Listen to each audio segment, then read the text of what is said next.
नमस्कार, मैं रिया त्रिपाठी और वक्त हो चला है इस वक्त की रोहतक की खास बड़ी खबरों का। देखिए मेरे साथ क्या है आज रोहतक में खास हेडलाइंस के साथ।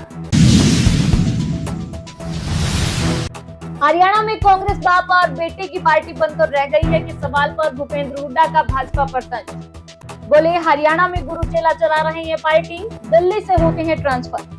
लोकसभा चुनाव के नतीजे से बौखलाकर ऐसे बयान दे रहे हैं भाजपा के नेता। लोकसभा चुनाव के बाद मुख्यमंत्री नायब सिंह सैनी द्वारा घोषणाओं को लेकर कहा कि 9.5 साल तक कोई काम नहीं किया, अब केवल घोषणाएं कर रहे हैं। हमारी सरकार आने पर सभी पोर्टल बंद करके केवल जनहित के लिए चलाए जाएंगे पोर्टल। गठबंधन को लेकर भी कहा कि राष्ट्रीय स्तर पर था गठबंधन, हरियाणा में कांग्रेस मजबूत, गठबंधन की कोई जरूरत नहीं। वहीं इनेलो और जेजेपी का विधानसभा में क्या भविष्य है के सवाल पर कहा कि यह केवल वोट काटू पार्टी है।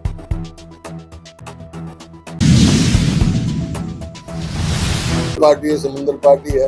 जब ऐसा है, ये भाषाएं जो है बौखलाहट की भाषाएं होती है ना।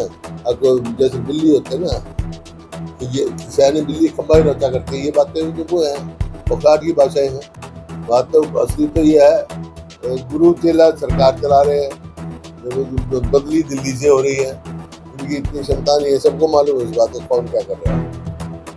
जिस तरह प्रॉपर्टी आईडी में भ्रष्टाचार में फैला है, तो भ्रष्टाचार की जननी है ये। कांग्रेस सरकार आती है सारे बंद हो गए। कौन सी फैमिली आईडी ऐसा है, पोर्टल जो है,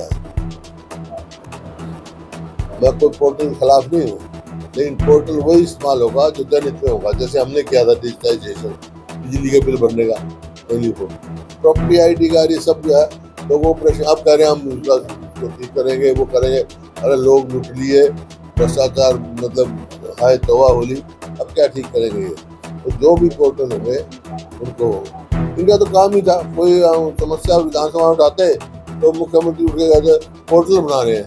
भाई पोर्टल बना रहे हो तो पोर्टल पे वोट मांग लो, लोग कह देंगे अब जाएंगे ना ये, तो लोग कह देंगे हम पोर्टल बना रहे हैं। भाई जिस कंपनी ने प्रॉपर्टी आईडी का सर्वे किया था उनको तो ब्लैकलिस्ट कर दिया गया, लेकिन वो सर्वे ही हो पाएगा। वही है, मतलब सिर्फ नाम बदले हैं, भ्रष्टाचार का अड्डा है वो। हरियाणा में कांग्रेस को गठबंधन की जरूरत नहीं। हरियाणा को राष्ट्रीय स्तर पे गठबंधन हुआ और राष्ट्रीय स्तर की बात थी, उस टाइम की जरूरत नहीं थी। हरियाणा को कोई जरूरत नहीं है, बाकी गठबंधन की अभी कोई बात भी नहीं है। राष्ट्रीय स्तर पे जरूर कुछ पार्टियों से गठबंधन है, अभी हरियाणा में किसी पार्टी से गठबंधन है। हरियाणा की खाप पंचायतें लिविंग एंड रिलेशनशिप के खिलाफ हुई लामबंद। रोहतक और झज्जर में खाप पंचायत पर लिविंग रिलेशनशिप को बैन करने का लिया फैसला। वहीं सरकार से मांग की कि लिविंग रिलेशनशिप और हिंदू मैरिज एक्ट में किया जाए बदलाव। रोहतक 84 खाप प्रधान और हुड्डा खाप प्रधान ने कहा कि खापें लिविंग रिलेशनशिप का विरोध करती हैं और जल्द ही हरियाणा भर में खापों की एक महापंचायत बुलाई जाएगी, जिसमें कि आगे का निर्णय लिया जाएगा। सिंह अलावत प्रधान 84 खाप रोहतक।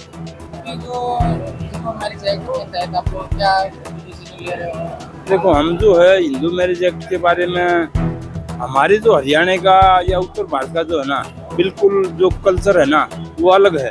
और जो ये बहुत पहले जो 1955 में जो अपना कानून जो बना रखा है उसमें बिल्कुल साउथ के थे। तो हम चाहते हैं कि हमारे यहाँ पर जो भी शादी का जो मामला उसमें 3 गोत्र और गांव गवांड जो है ना बिल्कुल छोड़े जाए। हम ये कानून में बदलाव चाहते हैं, इसलिए हम परसों जो है ना चंडीगढ़ में सीएम साहब से भी मिले हैं और पहले भी मिल चुके हैं। हम इस कानून को बदलने की पूरी कोशिश करना चाहते हैं, क्योंकि हमारे यहाँ बिल्कुल भी सूट नहीं करता। और एक ये लिव एंड रिलेशनशिप मतलब ये हमारे पूरे समाज को जो है ना कंडम करना का कानून है। और धुआं प्रशासन जो है, हमारे अगर कोई बालक किसी किस्म की गलती कर देते हैं तो उनका और साथ देते हैं। हमारी पंचायतें और जितना ही मामला ना उनको फैल करने की कोशिश करते हैं। अभी जो खापों की मीटिंग में क्या फैसला लिया गया? बस यही फैसला लिया है कि हम जो है ना सीएम साहब से मिलकर और इस कानून में बदलाव करवाना चाहते हैं। और अगर अब नहीं हुआ तो फिर अब आगे जब राज बदलेगा, जब सीएम भूपेंद्र सिंह हुड्डा से बातचीत कर हम इस कानून को बदलवाना चाहते हैं। ये हमारा बिल्कुल सूट नहीं करता।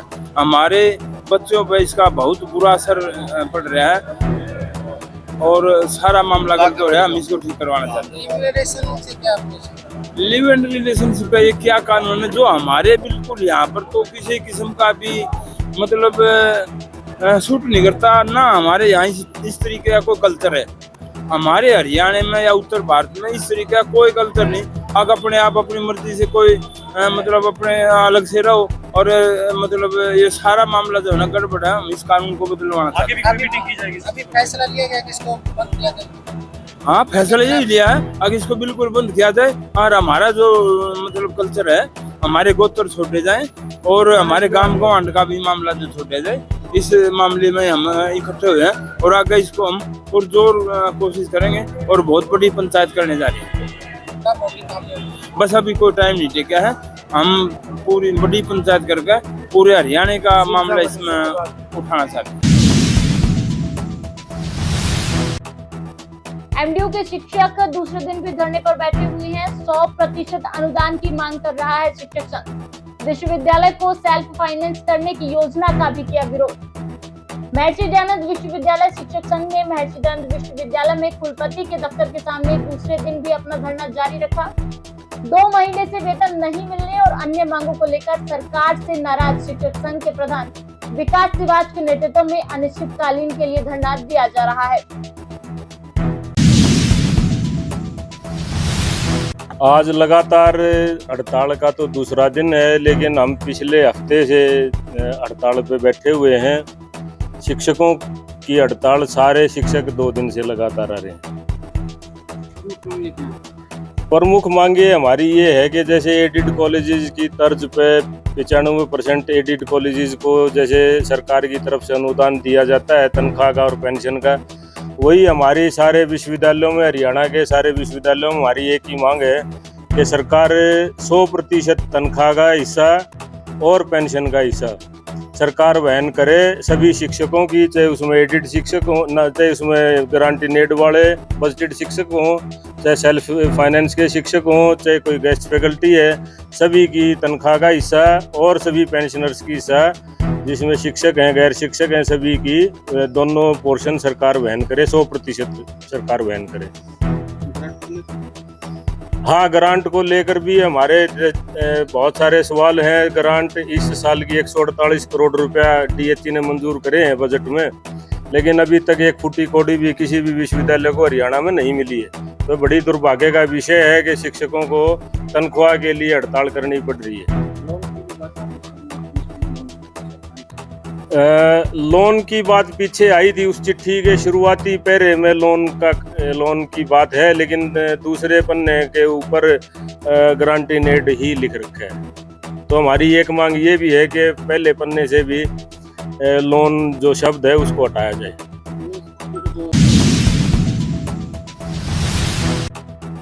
निजीकरण के खिलाफ मांगों को लागू नहीं कर वादा खिलाफी के विरुद्ध रोडवेज कर्मचारी 14 जुलाई को परिवहन मंत्री आवास का करेगा घेराव। हरियाणा रोडवेज कर्मचारी साझा मोर्चा के आह्वान पर सरकार द्वारा 262 मार्गों पर 3658 प्राइवेट रूट परमिट देने के विरोध में आज प्रदेश के डीपीओ में विरोध प्रदर्शन किया गया। कर्मचारियों द्वारा निजीकरण के खिलाफ मानी गई मांगों को लागू नहीं करने पर जमकर नारेबाजी की गई। आज पूरे हरियाणा प्रदेश के अंदर रोडवेज कर्मचारियों में भारी गुस्सा था। कल ही सरकार ने प्राइवेट परमिट देने की जो पॉलिसी बनाई है, 362 रूटों पर 3658 परमिट देने की बात की।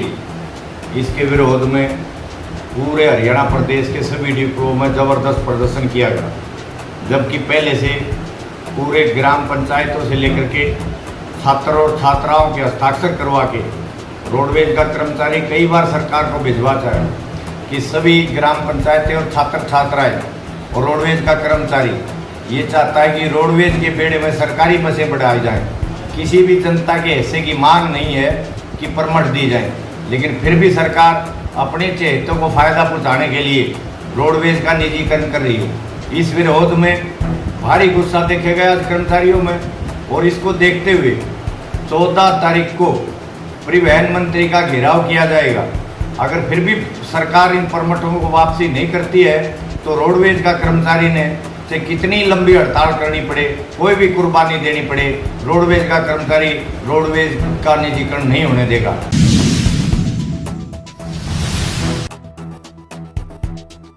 रोहतक एमडीयू में बीपीएच आवेदन की अंतिम तिथि कल। 2001 से पंजीकृत विद्यार्थी भी ले पाएंगे डिग्री।